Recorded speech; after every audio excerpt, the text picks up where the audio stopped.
Bismillahirrahmanirrahim. Rahmanirrahim. Elhamdülillahi Rabbil alemin. Vessalatu vesselamu ala eşrefil mursalin.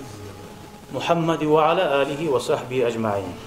Bugün Nuzhatul Muttaqin fi şerhi Riyaz Salihin hadis kitaptan 622. hadis asıl gılık hakkında. Asıl gılık var adamını haberlay turup asıl gılık hakkından hadislere de geldik. Bu ayaklara da qaragız, Allah tamaşa Allahu Teala aytagan "Vel kâzimînel gayza" açunu gutu koyagan adam var degan. Gutmadı mı açunu Osman Asaba? "Vel âfîne anin nas" insanların geçip koyaganlar degan. "Vallahu yuhibbul muhsinin" Allah ustayına dağda yaxşılığı tegelleni suya degan. Allah o'zi maqtay turib eskere.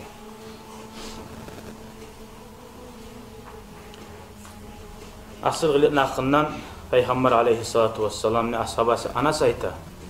Peygamber boldu dey, kana Resulullah sallallahu aleyhi ve sellem ahsanan nasi huluqa. İnsanlarını labda arı gılıklısı dey. Dağı Peygamberden arı gılığı artık bolup olagan zat yok. Bolmay. Ne gıylıkka düşkan, ne zatka düşkan, şu derecede bolup olmaz dey. Bar yaxşılık ancıyken. Peygamber aleyhissalatu vesselam ayta innama bu'istu li utammima makarimal ahlak. Allah meni yibardi asil gılıklarını toldurma deyin. Toldurma deyin, boldurma demeyin. Her adamın içinde asil gılık var. Şu adam ulu bulat durup yaşayan halkına göre, ozu kim var bulan turamsa şoğara göre arışını kal. Her yaş biz biliriz. Kiçiden belli, kızganç da bola, bize aga çomart da bola, yazık da sina. Şunu ulu bulat durup bir avana kızgançlık arttı, bir avana çömerlik arttı. Bir yerde nege Allah-u Teala salgan harisinden bir az musada bolmasa yaramıyor. Kızgançlık degenini ekonomi. Adam bağırdatin yayıp maydangaçı almada taraktı güç. Onda bir ozunun saklayan yeri bulgan. O kızgançlık değil o. Allah-u Teala anlayacak. Oğlunu kolunu yayıp da koyma, bir kısıp da koymadı. Orta yok. Ortaga salma tarık, kılık da baytanan zat seni bağırda qaralani açuğun çıkan gılıklarını da orta halga salma. Adam açuğ çıkmayan adamla adam bulam. Ergişi masalan.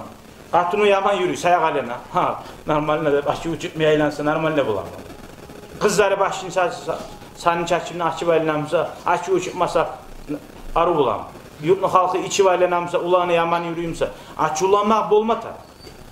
Manus tuğdiba felem yağdab, kim açuğlandırgana da açuğlanmasa, fahuva himarun diyor. O eşek değil. Adamla açılanmakla bulma taraf. Ve innahum lam yagdabu li gadabi. Allahu Teala ayta. Bir adam halkta balah düşürgen, azap düşürgen.